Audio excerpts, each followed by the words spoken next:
سارے متقین اور مریدین، بہت سارے شاگرد تھے۔ ایک مرتبہ ایسا ہوا کہ کسی آدمی نے ان کی زمین پر دعویٰ کیا کہ یہ میری زمین ہے۔ ان کا گھر تھا، زمین تھی یا کھیت تھا، دعویٰ کیا کہ وہ میری زمین ہے۔ بات بڑھتی گئی اور فیصلے کے لیے عدالت تک چلے گئے۔ تو آخر میں بات یہ ہوئی کہ فیصلہ اسی آدمی کے حق میں ہوا جو جھوٹا دعوے دار تھا، اور یہ اللہ والے ہیں، بزرگ ہیں، یہ سچ فرما رہے تھے، ان کے پاس کاغذات تھے، ثبوت تھے، گواہ تھے۔ سب کچھ ہونے کے باوجود بھی جھوٹے گواہوں کی وجہ سے فیصلہ اس آدمی کے حق میں ہوا اور زمین اس کے حوالے کر دی گئی۔ جیسے یہ فیصلہ ہوا، ان بزرگ نے اپنے شاگردوں سے، مریدوں سے فرمایا چلو آج کی رات ہم استغفار کی محفل منعقد کرتے ہیں، رات بھر استغفر اللہ پڑھیں۔ آئے سب بیٹھے ایک مقام پر اور استغفر اللہ کہنے میں مصروف ہو گئے۔ تو بعد میں آپ کے شاگردوں نے، مریدوں نے عرض کیا کہ حضرت زمین آپ کی تھی، جھوٹا ہوا یہ تھا اور فیصلہ اس کے حق میں غلط ہوا، آپ سچے ہیں، آپ نے غلطی کیا کی ہے جو توبہ کر رہے ہیں، استغفار کر رہے ہیں؟ استغفار تو غلطی پر کیا جاتا ہے، آپ نے کون سی غلطی کی جس کی وجہ سے آپ توبہ کر رہے ہیں اور یہ استغفار کی محفل منعقد کی ہے؟ تو بزرگ فرماتے ہیں کہ اللہ تعالیٰ میری زمین اس آدمی کو دینا چاہتا ہے، اسی لیے عدالت میں فیصلہ اس کے حق میں ہوا، فیصلہ عدالت میں اس کے حق میں ہوا، اسی لیے ہوا کہ میری زمین اسے دی جائے، اور اب تک میں فیصلہ خداوندی کے خلاف لڑ رہا ہوں۔ اگر مجھے پہلے سے معلوم ہوتا کہ اللہ تعالیٰ اسے دینا چاہتا ہے تو میں کبھی مقدمہ نہیں کرتا، زمین اسے دے دیتا۔ اس غلطی کی وجہ سے میں توبہ کرتا ہوں۔ تو توبہ کا معیار بھی دیکھیے بزرگوں کا کیسا ہوتا ہے، وہ غلطی پر توبہ نہیں کرتے بلکہ کوئی ان کا حق مانتا ہے تو استغفار کرتے، ان کا مال چھینا جاتا ہے تو استغفار کرتے۔ تو ایمان اگر اس شان سے زندگی گزارے، مومن اگر اس طرح کی زندگی گزارے تو ماشاءاللہ پھر اللہ تعالیٰ وہ نعمتیں جو سابقہ بزرگوں کو دی تھی اور دنیا کی وہ سلطنتیں جو پہلے بادشاہوں کو ملی تھی، ہمیں طلب کرنے کی ضرورت نہیں ہے، مانگنے کی ضرورت نہیں ہے، کوشش کی ضرورت نہیں ہے۔ حاضرین، زندگی کا معیار اگر اونچا بنائے، اسلام کے مطابق، حبیب پاک صلی اللہ علیہ وسلم کے طریقے کے مطابق اگر بنائے تو یقیناً اللہ تعالیٰ ہمیں وہ شان و شوکت عطا فرمائے گا جو پچھلے زمانے میں مسلمان کی۔ بہرحال ہر اعتبار سے مسلمان کے اندر چینج لانے کی ضرورت ہے۔ کاروبار میں آج مسلمان کاروبار کرتا ہے، طریقہ یہودی ہوتا ہے، کاروبار میں طریقہ اختیار کریں سرکار کو سننا، یہ دیکھیے کتنی ترقی کریں۔ حضرت ایک بات میں اکثر عرض کرتا ہوں کہ مسلمانوں نے دنیا کو سب کچھ دیا لیکن ان کی عمریں ختم ہو گئی، دنیا نے انہیں کچھ نہیں دیا۔ آزما کر دیکھ لیجیے، 8-8 10-10 گھنٹے مسلمان کام کرتا ہے، کیا ملتا ہے؟ وہی لکیر کے فقیر جو پہلے تھے اب بھی، کوئی ترقی نہیں۔ اگر ترقی ہوتی بھی ہے دنیاوی اعتبار سے، اگر ترقی ہوتی بھی ہے تو ماشاءاللہ شادیوں میں اتنا لٹا دیتے ہیں کہ پھر وہی فقیر بن جاتے ہیں جو پہلے تھے۔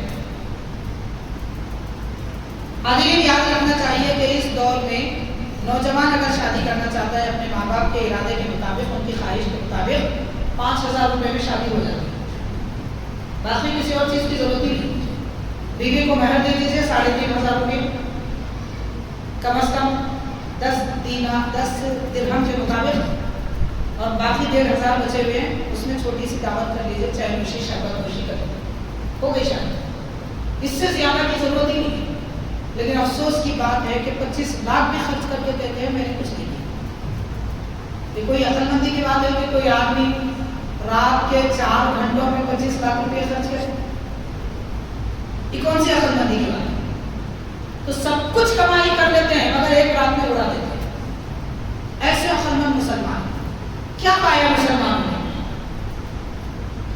دنیا کو سب کچھ دے دیا، اب باقی بات دین کی، دین کے لیے تو کچھ نہیں دیا مسلمان۔ 5 نمازوں کا وقت دے دیا دن میں 1 گھنٹہ، کاروبار کے لیے 10 گھنٹے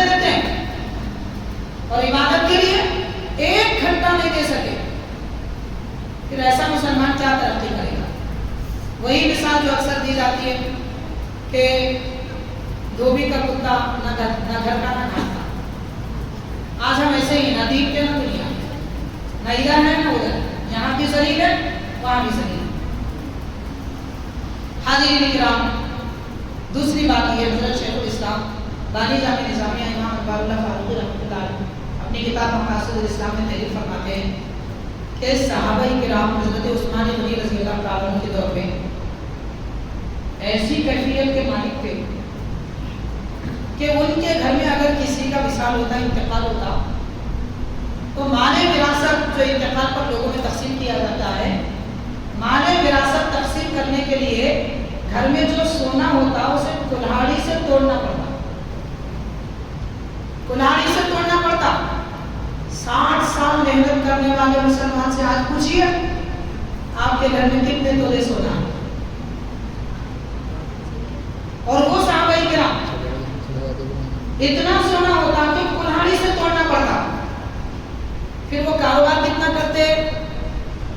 اگر ان کی سیرت کا جائزہ لیں تو میں بلا مبالغہ عرض کر رہا ہوں، نماز اشراق کے بعد صحابہ کرام کاروبار کے لیے نکلتے اور نماز زوال کے وقت یعنی ظہر کے وقت مسجد کی طرف آ جاتے، اس کے بعد پھر بازار نہیں جاتے.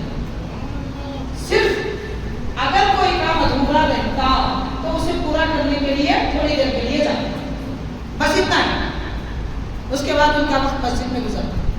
خاص طور پر اکثر صحابہ کرام نماز عصر کے لیے مسجد میں آتے، نماز عشاء کے بعد گھر جاتے. باقی ان کا پورا وقت عصر سے لے کے عشاء تک مسجد میں گزرتا.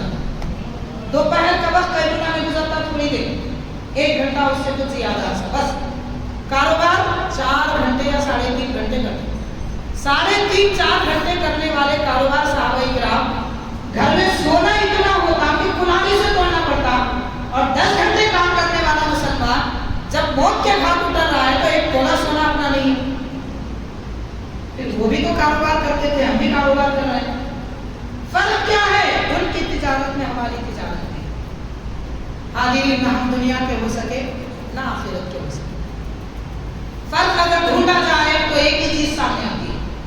صحابہ کرام ان اصول پر، طریقے پر تجارت کرتے تھے جو پیارے نبی صلی اللہ علیہ وسلم نے بتایا، اور ہم وہ طریقے پہ تجارت کرتے ہیں جو یہودیوں نے بتایا.